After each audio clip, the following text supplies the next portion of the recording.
Oh ini nih yang katanya HP entry level killer.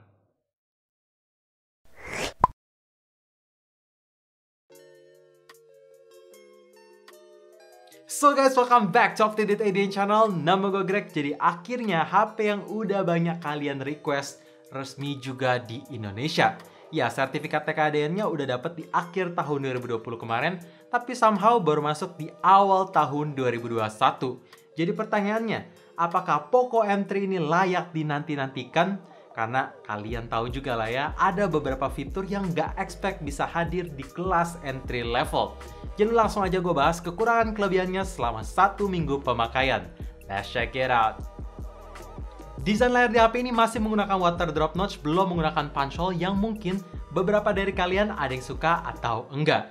Tapi secara experience gue yakin kalian pasti pada suka, karena resolusi layarnya menggunakan Full HD Plus yang tajam.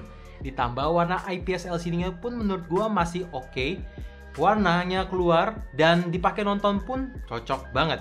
Walaupun menurut gua masih kurang akurat dan brightness-nya masih kurang cerah. Tapi at least dipakai penggunaan setiap hari entertainment main game oke.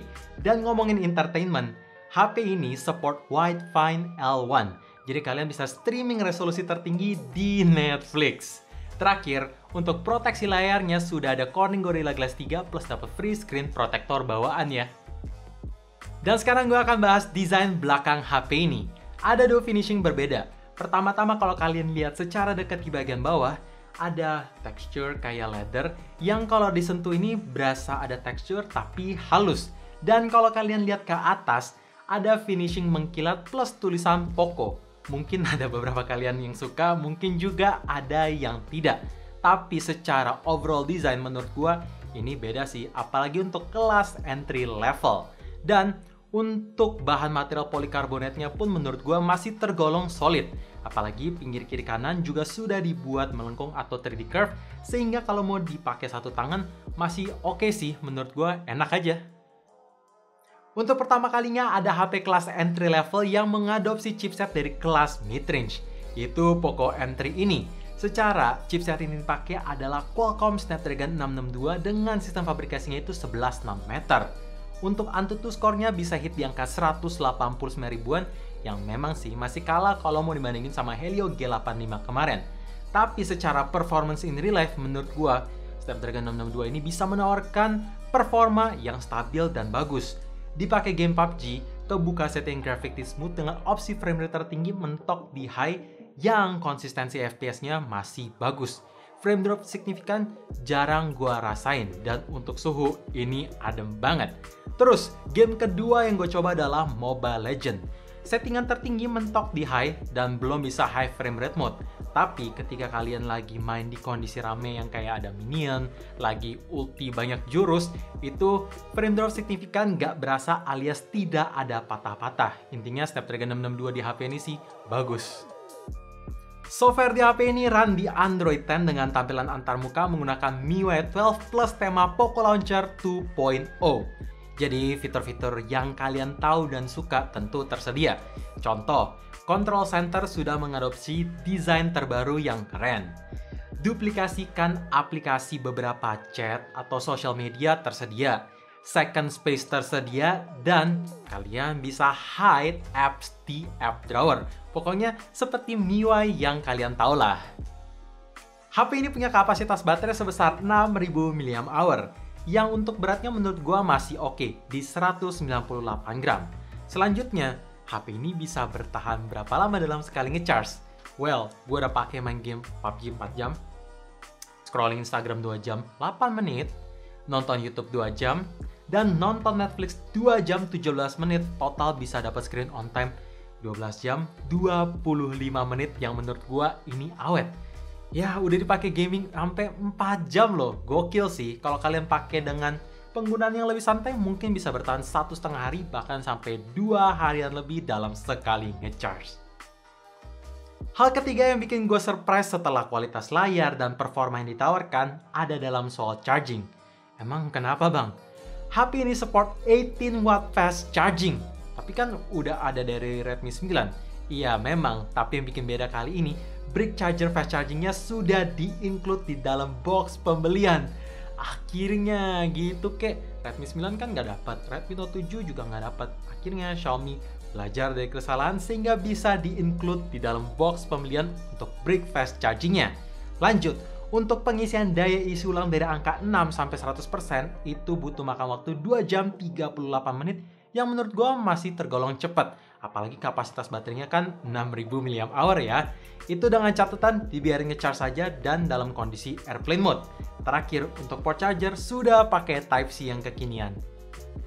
Bagian yang gak kalah penting ada di kameranya. HP ini membawa setup triple kamera dengan primary lens menggunakan resolusi sebesar 48 megapiksel. Sisanya kedua lensa ada 2 megapiksel depth sensor dan 2 megapiksel macro lens. Untuk hasil foto di kondisi daylight menurut gua overall udah bagus. Detail yang ditangkap ini tajam. Extra software sharpening nyaris tidak berasa tapi ada sedikit kalau kalian zoom.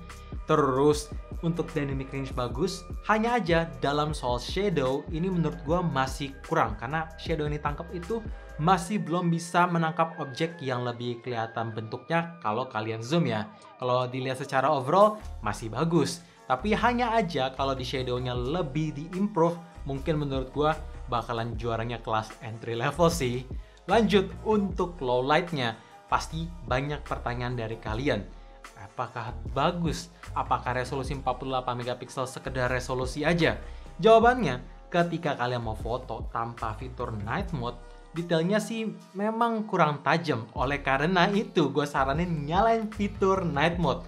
Maka detail ngangkat, cahaya kontras yang ditangkap juga ngangkat banget. Dan yang paling penting, noise itu bisa berkurang kayak 50% lebih baik.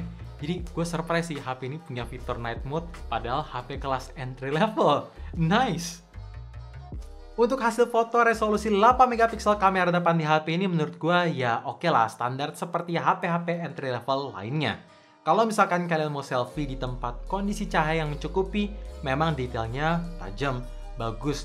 Secara overall udah bagus, tapi ketika kalian mau selfie di kondisi indoor yang kurang cahaya, maka detail akan berkurang, noise berasa, dan dynamic range-nya jadi berkurang bagus. Apalagi kalau kalian mau selfie yang belakangnya ada cahaya, muka kalian bakalan sedikit gelap. Sisanya untuk bokeh dan skin tone oke sih. Kalau gue nggak salah, untuk pertama kalinya ada HP kelas entry level yang sensor sidik jaringnya itu nyatu sama tombol power.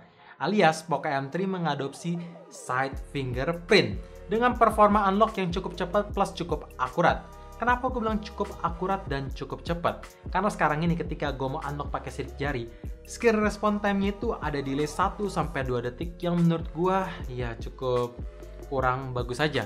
Andai screen response time-nya itu diimprove, maka unlock pakai fingerprint bisa lebih cepat. Dan untuk tingkat akurasi, kayak Mi 10T Pro kemarin, gue mesti daftarin 2 kali sidik jari yang sama untuk punya tingkat akurasi yang lebih bagus. Karena kadang sekarang ini suka kemis dikit atau mesti tap 2 kali baru bisa masuk. Oh ya, untuk face recognition juga cepet, tapi lagi-lagi ada screen response time yang delay. Biasanya speaker di HP kelas entry level itu punya kualitas suara yang standar lah ya. Tapi berbeda dengan Poco M3, sistem speaker yang dipakai itu stereo speaker alias ada 2 speaker di HP ini. Pertama posisinya ada di bagian earpiece dan satu lagi ada di bagian bawah yang tentu menghadap ke bawah.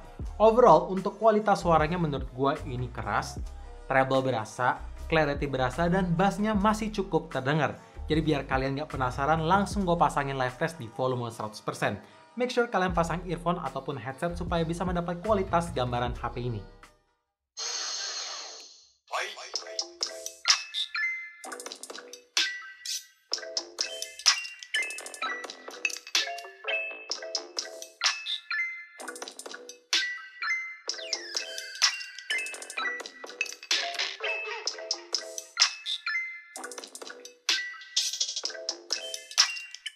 Ya, kayak gitu. Oh ya, port jack 3.5 juga masih ada kok, posisinya ada di bagian atas.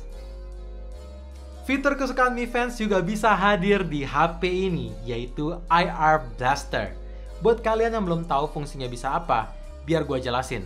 Jadi, kalau kalian punya elektronik yang banyak banget di rumah, otomatis punya banyak remote juga. Nah, dengan HP ini bisa ganti semua remote elektronik yang ada di rumah kalian selama brand tersebut terdaftar di aplikasi Mi Remote. Kalau misalkan terdaftar, ya HP ini adalah semua remote elektronik kalian. Atau HP ini bisa gantiin semua remote yang ada di rumah kalian lebih tepatnya. Terakhir yang gak kalah penting, HP ini masih membawa triple slot tray.